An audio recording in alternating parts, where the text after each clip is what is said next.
I think you have a clicker, yeah. Do I have any readers in the room? Five people. Well, if you recognize any of the artists that I feature in my deck tonight, you can call out the name and you will win a free subscription, so you too can be a reader. I'm going to take my 7 minutes of Code Meet Print tonight to talk about our adventures in paywalls. And I'll just tell you a little bit about the magazine for the other 95 of you who don't know it. Foreign Affairs has been around for more than 90 years. That's our first issue in 1922 over there. And this is our current issue, which was featured on the Colbert Report this week. And the magazine comes out 6 times a year in print. It's a 200-page real book magazine.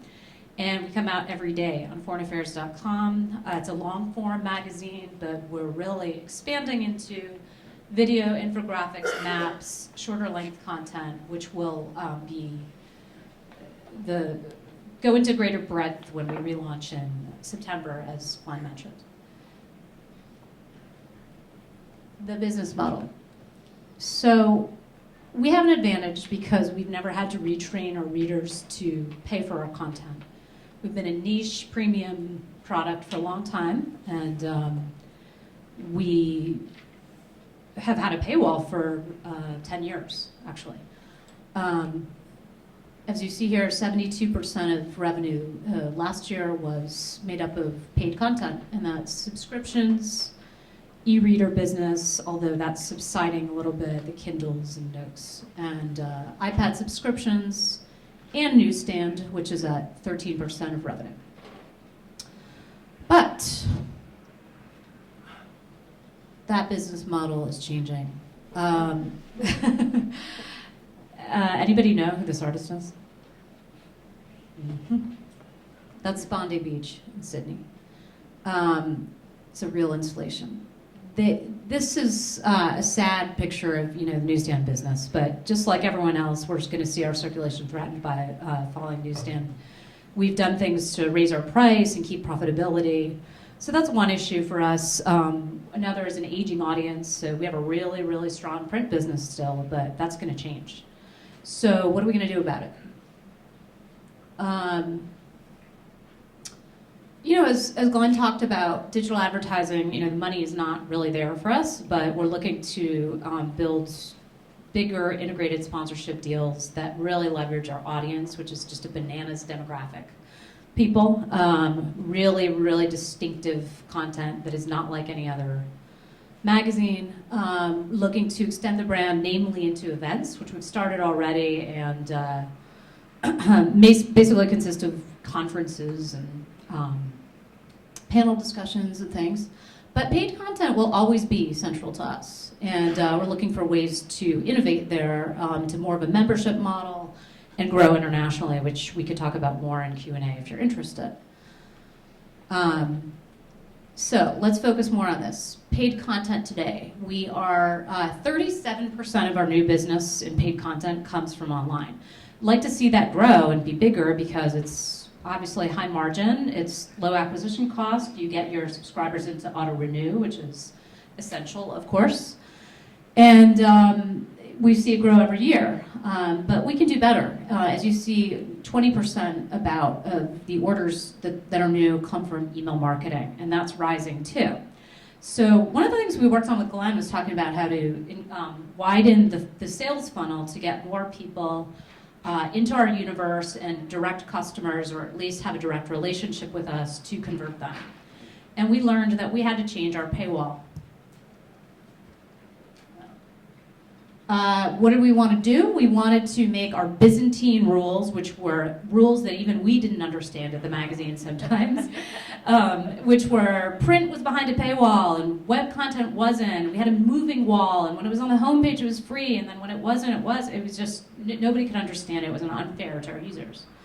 And working with Glenn, we did an audience survey, we did an audience focus group, we did a comparative review of a lot of other thought leader titles, and we came up with new rules, which we rolled out several months ago, 2 months ago basically. And the rules were basically you get a free article when you come to the site and you discover discover the content. You're asked to register on your second touch on the site. You get 3 more pieces of content within the month before you are asked to subscribe.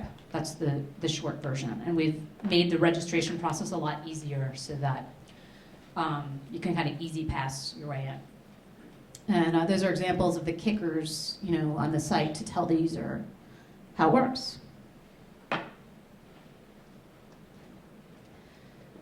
And the findings of our paywall. The good news is registration has gone way up, as you can see, in the last 3 months. As you can see here, 50% of users who read 1 article will read a second, 75% who read 2 will read a third, and 100% who read a third will max out their allowance. Those are the people that are the qualified users that we want. And the bad news is we're not converting any more subscribers. So I have a good and kind of bad story to tell here. What are we going to do about this? What's the reason for this? Well, we're not driving people to the subscription forums enough. And in the past, we'd focus a lot on price testing or giving editorial premiums or kind of traditional direct response rather than building the relationship with the customer. So we need to focus on that. Some more findings from the paywall. Again, registration has increased. Conversion has not increased. We need a CRM, and what we're finding across the magazine industry that everybody complains about is that we don't have a strong integrated database of all of our different sources of customers, which I'll show you in another slide. And the paywalls also drain on our servers. So we've been distracted by site outages and reconfiguring our back end. So a lot of unexpected findings. Some good, some bad. What are we going to do about it?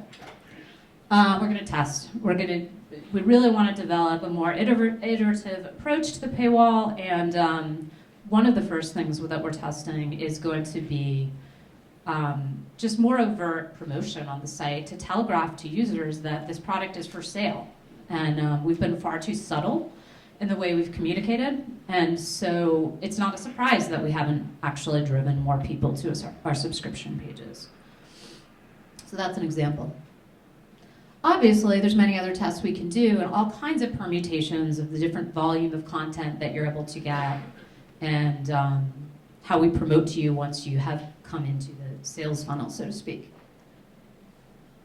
Here's another example. We do probably about 20 full-on email marketing campaigns a year, and we segment our users by if they're newsletter subscribers, expired subscribers. But now we have a whole new level. Have they seen 1 piece of content a month? Have they looked at 3 a month? Do they look at 3 every month, but they just aren't willing to get their credit card out? So this is something that really complicates our email marketing. It requires a lot more database architecture that we don't have in place. So that's something else that we're working on. Finally, I'll say all of this testing is based on the equation of belief plus doubt equals sanity. So, we came out with the best guess at what we thought could work. We relied on a data-driven approach, working with Lynda. And as you see, we had good findings, bad findings, and I think the most important thing is to be true to our A/B testing and try to develop a much more iterative approach where we test every month or 2 and continue to learn what works for our customers and have a kind of more transparent relationship with them. Questions? Check. If you have a question, I'll come around. I have one for you too, Lynda, which may be semi-biased. So you're clearly dealing with a very educated reader base. Do you have any speculation about how cookie clearing and cookie blocking might be affecting how you're monitoring how many articles people have read per month? It's interesting you should say our reader base is educated, because they're educated, but they're not very digitally savvy. That's kind of anecdotal, but it's also, we've seen forums where people are talking about our paywall, and they're like, well, I don't see the paywall. Where do you see the paywall? And they're not exact. They're not like you people in the room. So I don't have data on it, and it's not a huge concern to me. We also have a very global audience that has different media consumption habits. So, with sometimes up to 50% of our online audience being international, it's also a little bit less of an issue because they're less used to this model. But it's an interesting question and certainly something we have to monitor. Anyone else? Oh. While I'm going over there, Lynda, and forgive me because I happen to know some of these stats because we work together on them. The registration, correct me if I'm wrong, but the data that we looked at suggested that those who were previously registered over the last 2 years, let's say, converted to paid at a much, much higher rate than those who hadn't previously registered. Isn't that correct? That's correct, which is why we put such an emphasis on registration. Something in the order of 5x. So is it okay for me to share these data? Yeah, that's fine. It was It was far higher. Actually, don't it was really. a 5x multiple, right? Yeah, I didn't even remember exactly what the number is, but the other important thing there is that it can take them 3 months afterwards to convert. So we don't know yet also. I mean, I said that we're not driving as much traffic to our subscription forums, but we don't know how long it's going to take within the email marketing process to really convert them. Yeah, I just had a quick question. It's an old title, so you have a big archive. Is the archive driving any sort of traffic to the site? People searching in the site to get deeper, and is there a way to capture that? Yeah, we're incredibly well optimized in search, so the archive is essential for us in terms of how people are introduced to the content coming from search to the deep archives. It's a really good question, and I don't think we're very good at research in terms of leading somebody through the archives, showing them how they can learn more about the topic they're researching or doing a paper on or whatever it is. So that's something that's a really big focus in our redesign. However, I will say what we know is that most people come and they view one article and they leave because of the sheer size of the articles, the word count. So we removed pagination and a design change, which was kind of to speak to that. If they're reading one thing, let them read it fully and freely, and we focus more on repeat visits back than on multiple visits within a session. However, and that's based on the rigidness of the design and current editorial strategy. So I'd like to see, when we relaunch, to leverage that our archive as a place for also micro content purchases. So we're going to be focusing a lot on packages and collections of articles that would be useful for somebody doing research on a given topic. We're going to bring Lynda back with the other presenters in about 35 minutes. So for now, let's give her a hand. Thank you.